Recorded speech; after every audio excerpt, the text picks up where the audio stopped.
Looking forward to getting back in the swing of things. Yeah, it's always difficult when the international break comes around. It kind of interrupts you a little bit, especially when you feel you're getting a little bit of rhythm and the players coming together, and then obviously dispersed with the national teams. But it seems to be a clean bill of health on the way back, which is always a positive. So good. Some guys get games, some more than we probably wanted, but it is what it is, and we'll just move on now. International games you're referring to, yeah? Any in particular that you thought you shouldn't? Yeah, no, it's not that they shouldn't. It's international teams' call to do that, but especially, international games when they're squeezing 3 in the space of the week, which is more than in previous seasons you normally get.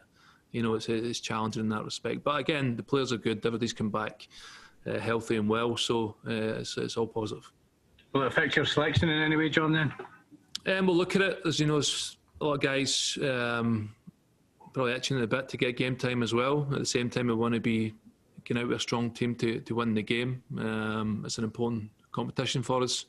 So we'll put a strong team out. We'll go strong. There'll be 1 or 2 decisions around players who, maybe have come off the back of a busy schedule. But again, that's something we'll address in the next 24 hours.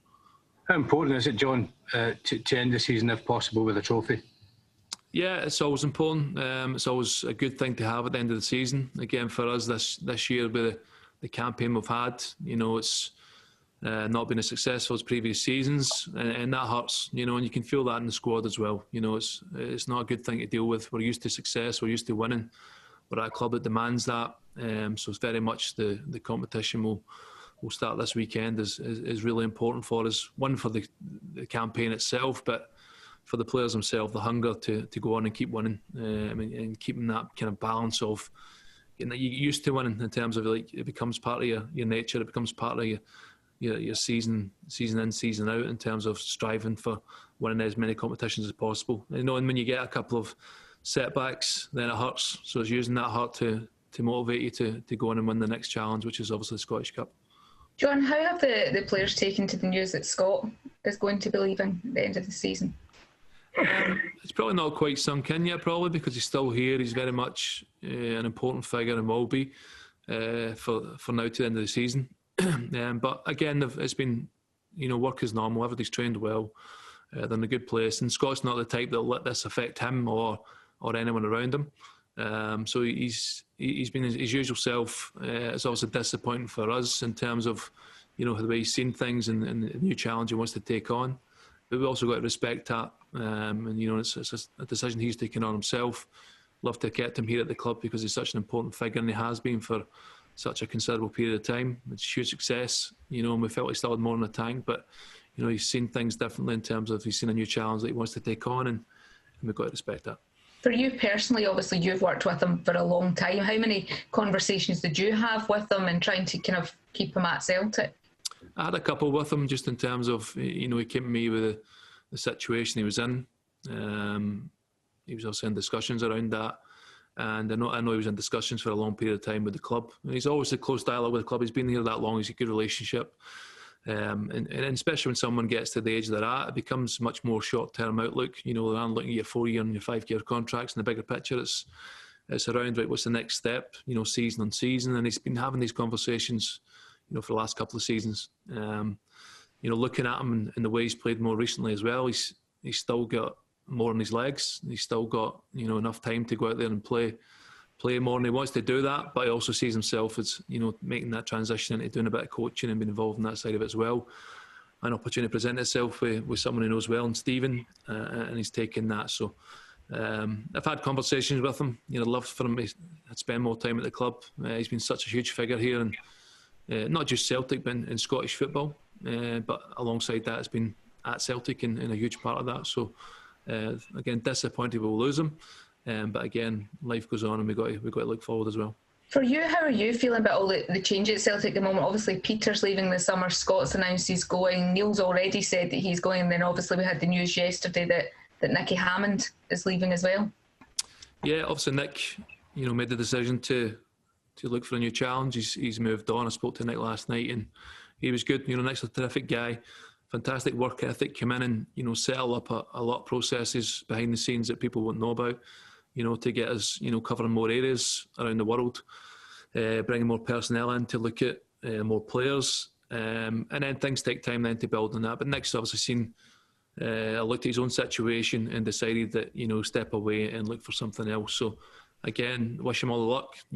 Great guy to work with. Had a great relationship with Nick, really good guy. So again, he gives our best wishes. And just in terms of the general change, it seems to have a lot of things came at the same time, which is a challenge in itself, but it's about being calm, and being composed in moments when you have to make decisions. And the club are good that way. They see how things work. From the outside, everyone doesn't always see the way things operate, in-house. They maybe look at purely results, and that's what you're judged on. But, it's also after such a huge period of success, everything doesn't just come crumbling down. It doesn't work like that. There's a lot of good foundations, good people to place, and it's then replacing the guys that are moving out with good personnel and keeping things moving forward the whole time. Hi, John. Have you been given any indication by Peter or anyone above you that there's going to be some kind of appointments in the departments that have left, such as Neil, such as Nicky? Because obviously you'll be planning for next season. And the fact that the head of football operations is leaving and the fact that Neil is no longer there, I mean, yeah. I guess fans will be wondering who's in charge of the recruitment for next season, for example. Well, we still have, and again, this is probably unknown. Nick very much overseeing recruitment was one facet of his job, but it was across the football spectrum in terms of different areas. But we still have a recruitment team. We still have a chief scout or head of recruitment.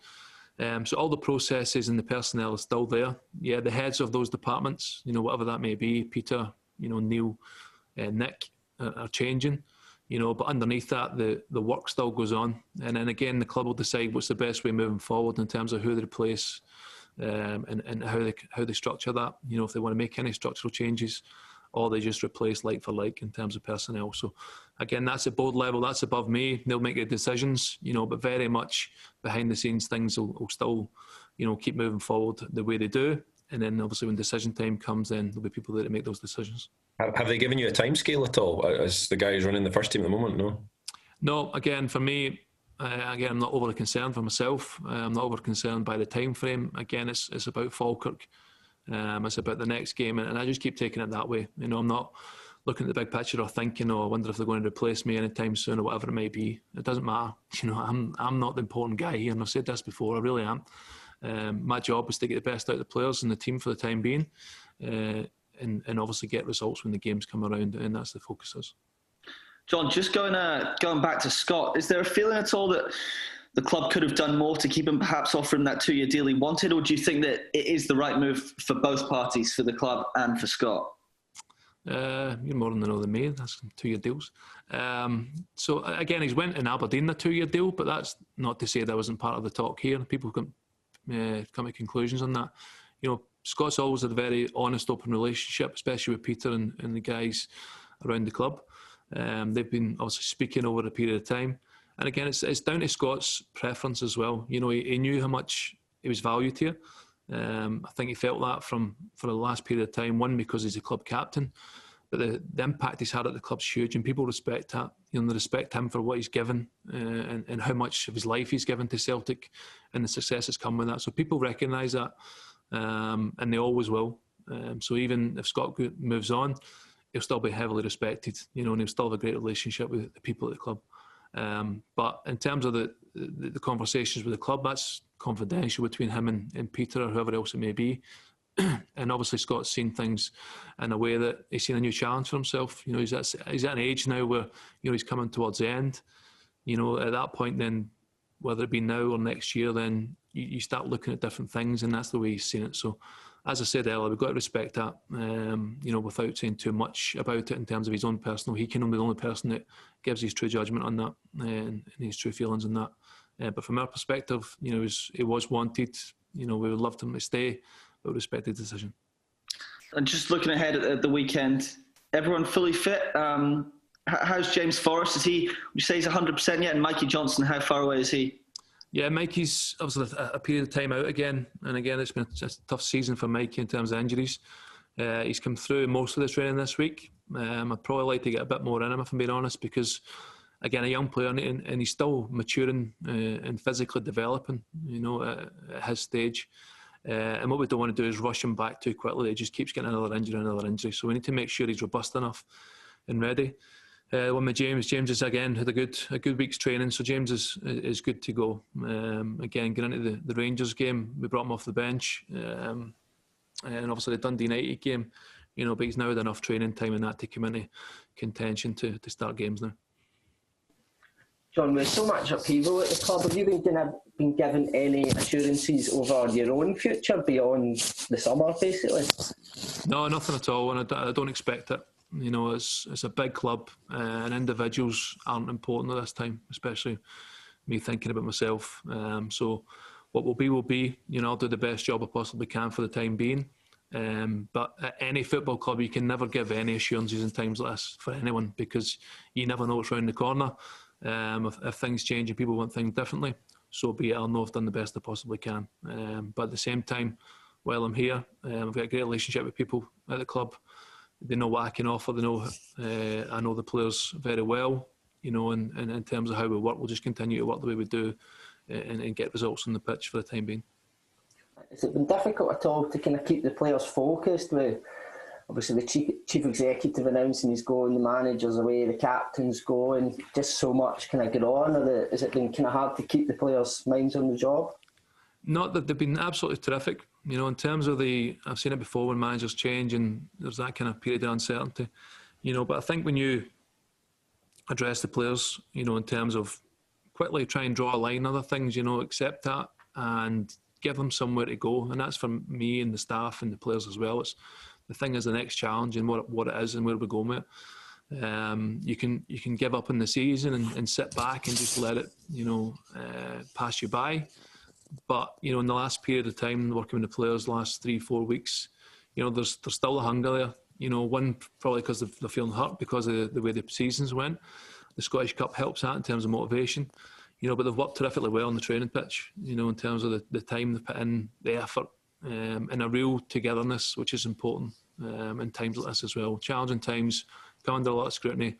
There's been a huge togetherness, inside the club. And hopefully then that breeds confidence in the players. We get results, and then it just snowballs. And then whatever happens after that, then you're at least in a decent place to then take the next step forward. And just briefly, looking ahead to the weekend, the sort of Odsonne Edouard started all 3 games for France under 21, scored a couple of goals. Is he going to be fit to start, or has he kind of played too much football in the last week or so? Again, Odsonne's one who, even for ourselves, he's a good period without injury. He's pretty much played all the games. And again, even today, Odsonne's still not arrived back in Glasgow yet. So he obviously played late last night. He will travel back today, so we won't see him till tomorrow. Again, I'll hold off on my decision fully till tomorrow, but I also understand we'll get a fully fit squad, a lot of players who have trained really well and in a good place. So I'll get the balance right in terms of, getting good strength to go in and win the game, but also look at 1 or 2 positions in terms of who's maybe needing a bit more recovery time for this game.